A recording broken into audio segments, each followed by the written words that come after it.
Hello, everyone. Welcome to My Immigration Story. I'm your host, Sujata Ramteke. This is a series where we bring to you guests and immigrants from varied backgrounds, and we hope to shed some light on the challenges and the triumphs experienced by the immigrants in America. And today we have with us Christina Vaira. Hi, Christina. Hi. Welcome to the show. Hello. Thank you for having me, for inviting me. Thank you so much. Thank you for joining us today. It's wonderful to have you. Thank you. Christina, tell us a little bit about yourself. Like, where are you from and what do you currently do? Yes. So, well, I'm from Italy, from Milano, and I've been here in the United States since 2011. And right now I'm a professor at Berklee College of Music, and also a music teacher in another institution, a private institution, a Montessori school. But it has been a long journey to come to this point. I'm sure it was.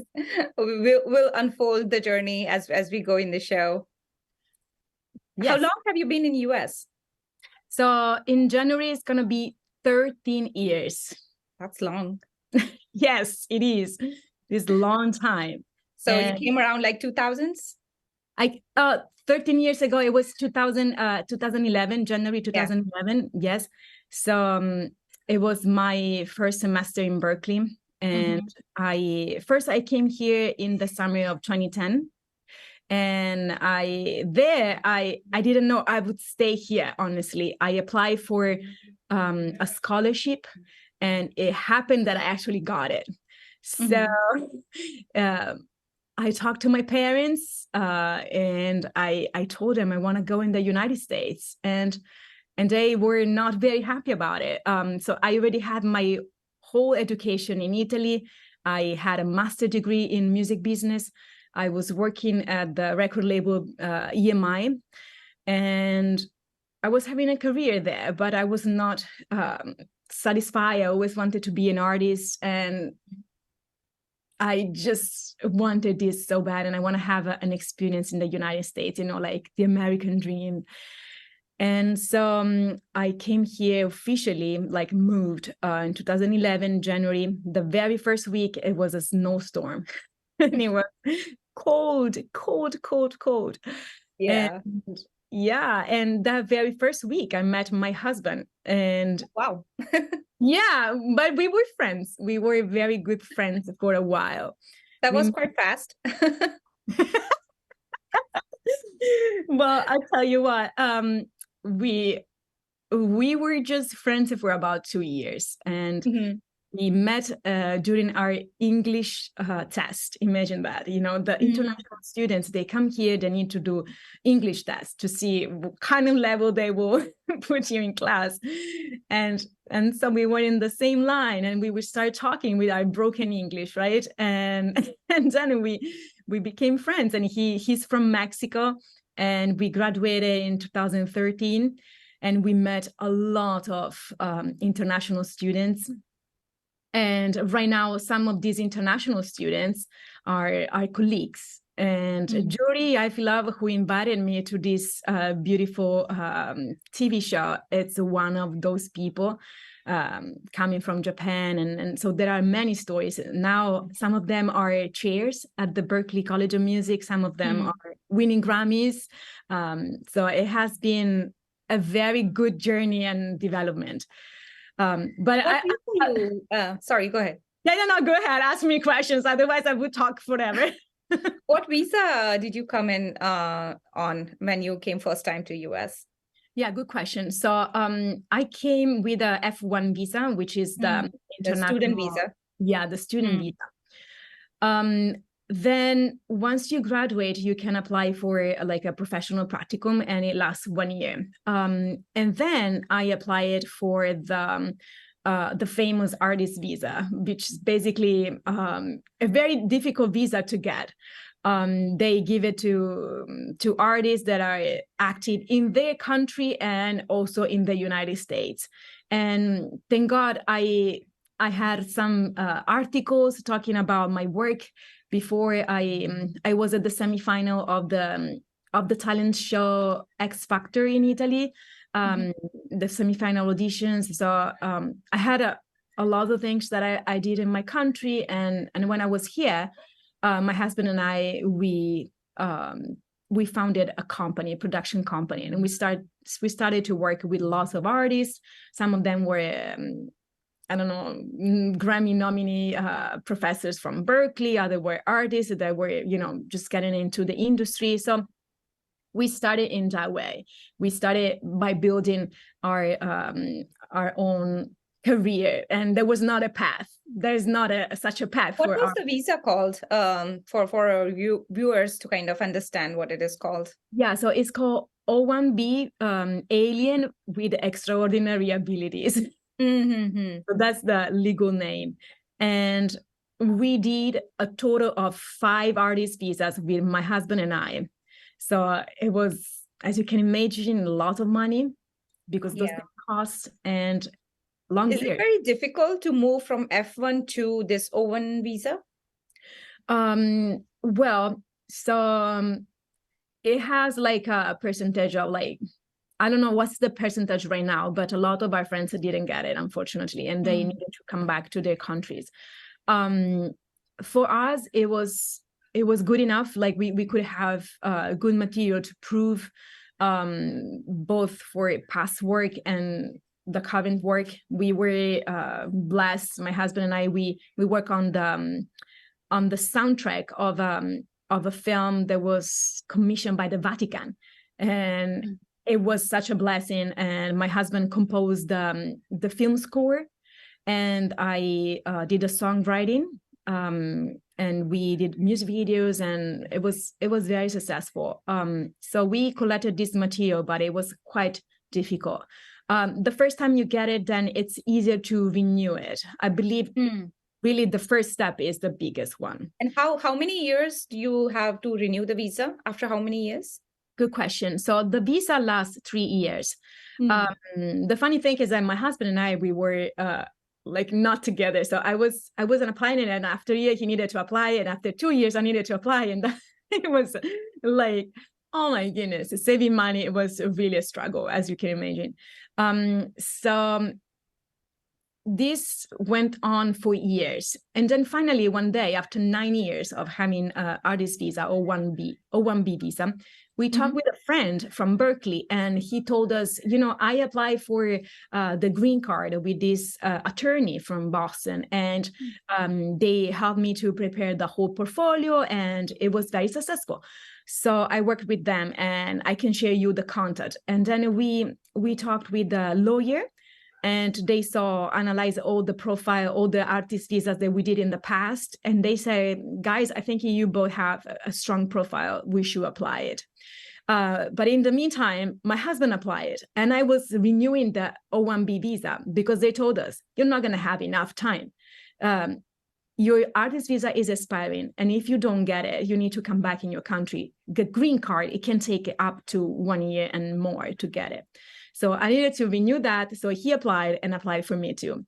And the cost, it was huge, gigantic. But eventually, after, I think 1.5 years from the application, we got the approval. And that was Trump administration.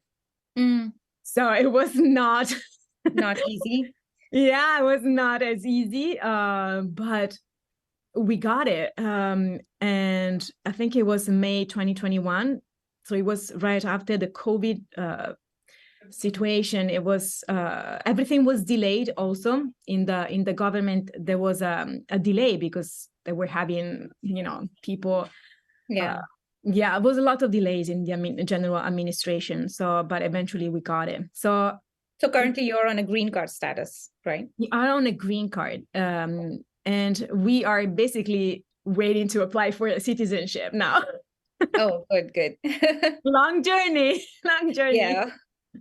Oh so my. when you, that was very informational, actually, how the visas, because there are so many different categories of the visas. even in student, there are like F1, J1, and then, how there are so many things like how do you get the waiver from your own country and, the scholarship visa. So it's like a whole lot. It's quite complicated. When you actually go into the system, you kind of realize that it's very complicated. Yes. But I'm glad it worked out for you. Yes. It was, oh my goodness, we didn't give up. Yeah. And we know actually lots of our friends that didn't make it to that final point. And yeah, it takes like a village effort, I would say that also our parents needed to help us in somehow, because we were also having the children, and we needed also the support, and this city is expensive, as you know. Yeah. Yeah. And so, along with these visa issues, like these issues, these are like ongoing things that will, until you get a green card or become a citizen, this things like you have to like keep, uh, keep going through it, like persevere of every challenge that come on your way. But apart from these visa challenges, like what are the challenges you faced when you came to United States first? Like there are so many things for people, like language barriers, then weather, a lot of cultural things that are not there in the home country. So what are some of those challenges? yes, thank you for asking. So definitely the language barrier, it was the first one and the most evident. I mean, I came in United States to do songwriting, and in the songwriting department at Berkeley, there were no Italians for sure. And there was not even a professor that was international, not at all. Mm-hmm. And so it was very hard to relate with any teacher. And I just was relating with the international students that could understand the situation. And one day I even talked with the chair of my major and asked, what do you think I should do? Like, for me, it's really hard at this point of writing lyrics in English. Like, they don't allow you to write songs in your language. This is a little limited, but I still want to do songwriting. That's why I came here. And he said, you know what, I think you should change that major. You should go in another one that paradoxically now my husband works there and he's a professor there. But he told me, yeah, no, I think you should change. And then 13 years later, I'm a professor there. Wow. But that's quite ironic. But one day I shared this to my current chair, the chair of my department, mm-hmm. that is fully American, but he was raised by a family that crossed the border from Mexico. And well, his grandparents crossed the border. And so he understands the situation of immigrants, he understands the language barrier, and he understands the difficulties of cultural differences. And I told him the story and said, wow, thank God you didn't follow that advice. Like, no way. And so I'm glad. So definitely the language. Then I would say the warmth that you get from Latin culture is really different from the American ones. Like, it's our culture in Italy or in Mexico, we are all based on families, and hey, come together, let's go to eat, and we have like, I don't know, like 50 people all eating together and talking for hours and hours, and we know how to gather and always be the family, like very strong foundation of the family. Mm-hmm. And it has been different here. And so that created some loneliness sometimes. And I never got depressed for that. Like, I was trying to reach out to friends. And I also was a very good friend of my husband anyway, and we created a community. Actually, my husband, he created a group that it was called Ubuntu, and it was like a sort of a club inside Berkeley. Ubuntu means I am because you are. And it's a philosophy from South Africa that basically embraces the differences and say, if you have a problem, I have a problem too. So we work together as a team. And this was the same philosophy that Nelson Mandela adopted. And it's great because he built this group and gave to many international students a home where we could go talk in one room at Berkeley, bring a bunch of food and stuff, and just share about life and just be ourselves, not with the mask of being perfect in front of Americans. And this group started with very few people, and then it went up to 300 people. So it was very powerful, and we were trying to, cope with that loneliness and kind of sense of feeling that we don't belong. And so the culture, the language, and also during the years after having the children, right now my son is 8 and my daughter is 4, we feel that missing our families is really like a big part of it. Like we know that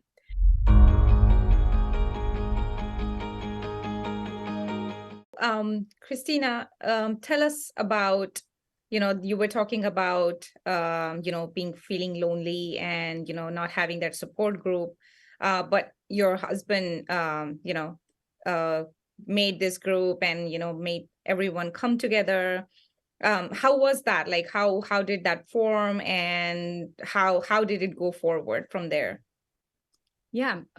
So he started basically from the cafeteria of Berkeley. Like he saw that there were a lot of people isolated, and most of them were international students. So he decided, I'm going to sit with this person. I'm just going to talk. And he started with one student that then became a really good friend from Fiji Island. And they decided, why we don't actually form an official group where we invite people to come share their story, share where they're coming from, their languages, their traditions, and what they do with their families, and how they are coping with this, situation of being alone and being in a different country. And so we had people from India, from Sri Lanka, from Japan, China, from Africa. Like we have lots of friends from Africa. Friends from any country in Europe, from Australia, from Canada, from, oh my goodness, Colombia, Venezuela, every name it, and we had it. So we really covered the whole world in a group, and it really started with 2 people and it went up to 300. So it was very important for all of us. And then it became even bigger. Some of our professors started hearing about this group, and one of them, it was a professor of English, and he became our mentor. So he decided to give us a bigger space, and my husband was preparing actually conferences for the students, and just bringing topics like how you deal with loneliness, how you deal with anxiety and depression, how you deal with a lot of problems, and everybody was giving their own story and their own experience. And he was documenting a lot, of like reading books from Eckhart Tolle, Oprah Winfrey, from a lot of people, Deepak Chopra, many good authors. So yeah, it was extremely helpful. So when you got here, those, the challenges, you enlighten us with the challenges that come with people moving from another country. And you are kind of very well, focused on the part that not many people talk about, the loneliness part. When you move from, your home country to some place where everything is new for you, even like the people are different than what you're used to, language, weather, everything. So yeah, it does get a bit lonely unless you find that community, to go and, talk about your own. It could be your own community or the community of people coming from different countries where you can feel that, oh, you're not out of place after all. Yeah, exactly. What was the cultural shock? Let's talk about the cultural shock. I know Italian culture is like, especially like Europe. All of Europe is very rich in culture. The family, very strong foundation, as you mentioned. That's there in Asia and Europe. So, what was that cultural shock for you when you got here? Well, I would say that not having that friendliness all the time, it was a little bit like, oh, okay. Like people always say, hey, what's up? Hey, whoa, whoa. Everything is cool. Everything is cool, cool, cool. But then you never share how you're really feeling. So I noticed that many conversations were always on the surface, and I felt like, oh, okay, this is interesting. In Italy, really, like people say, hey, I'm like this is really like that, and then they start talking about their private life openly, and you're like, oh my goodness. And then you start helping, and it's a culture that is used to help a lot, and basically you meet a person and then become your best friend the next week or something. So that openness, it was definitely a little bit of a culture shock. Also, we have a big tradition about eating. like Yeah. like eating for us, it's like a sacred ritual. And then we take care of quality, we take care of time. Like we really gather to eat together and spend time. Like for us, it's not like fast food and eating fast. I have to go back to work. No, actually, in Italy, you will still see stores that close from, I don't know, like 12 to 2 p.m. because people go to lunch break and they take time. They really close everything. Or they close at 5 and goodbye. There's nobody in the store after that time. They have to go back to their families. So Yeah. I feel that there is more work and life balance. And I felt that in the United States, although everything is very successful, you see people that are more successful economically, although are overworking and are having that little, like we need to work, we need to go fast, eat fast, go back to work, stay up until late night, and keep all the stores open 24 hours. And so yeah, that was a big shock.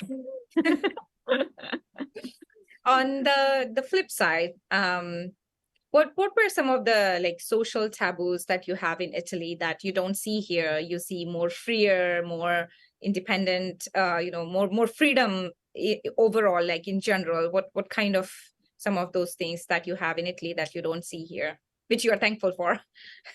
Yeah, definitely. So I feel that in Italy, there are more taboos in terms of religion and even sex. I mean, I grew up in Milano, which is like a very open international city, but definitely in the south of Italy, that is where my parents are from, this is not true. So like concepts like the LGBTQ community, it's like, what are you talking about? Like something like that. So here definitely people have more self-expression, and they are a little bit more free, quite careless. Like you can go out with a pajama and nobody is gonna judge you. And I that was another part I was shocked about it. But then there is the counterpart that is very positive. Like, okay, I don't have that social pressure all the time. As I said, I grew up in Milano, the fashion city, right? So Yeah. it was always about putting makeup and always be at your best and always dressed up, even to go to school. And so I liked that. I liked it when I was in the system. When I was out of it, I said, okay, I can relax a little bit more here. Oh wow. Yeah, I liked it. I like that part a lot. And yes, just maybe just a little bit more openness in terms of cultures and Yeah, and accepting different type of people. I mean, America, there are still many issues about racism and all of that, but I would say that it's one of the most open country I know. Like, we have a lot of international people here, but I don't see that as much in my country or in Mexico or other countries. Just they're not as integrated, and they are not as successful as here. So I feel that history developed in different ways here. So it gave the chances to many different people to be more successful. There are still many things that need to be fixed, but by being a traveler of the world, I've seen actually better things here than in other places. So I like that very much. So let's talk about your American dream. What was your American dream when you decided to come here to US? Did you have one, and what was it? And do you think that you have accomplished that? Oh, that's a great question. So, well, since I was 5, I wanted to be an artist. I knew I wanted to be a singer. I wanted to make music. I just didn't know how all of that could happen. And it just didn't have any example. Like, there was no artist whatsoever in my whole entire family. Not even the latest relative at all was into music. So I got this passion one day by watching the movie The Bodyguard from Whitney Houston. And I say, I want to sing like her. That's it. Wow. And I trained my whole life. I was training by myself because actually my father didn't quite approve me doing music. He wanted me to. My sister and I, we are the first people in our family to get a college education. I mean, in my close family, my mom, my sister, and my father and I. So it was like they really wanted us to be safe in terms of our future. Indeed, my sister did finances, but now she's completely unhappy and depressed about her job, and she doesn't want to do that. But I didn't want to.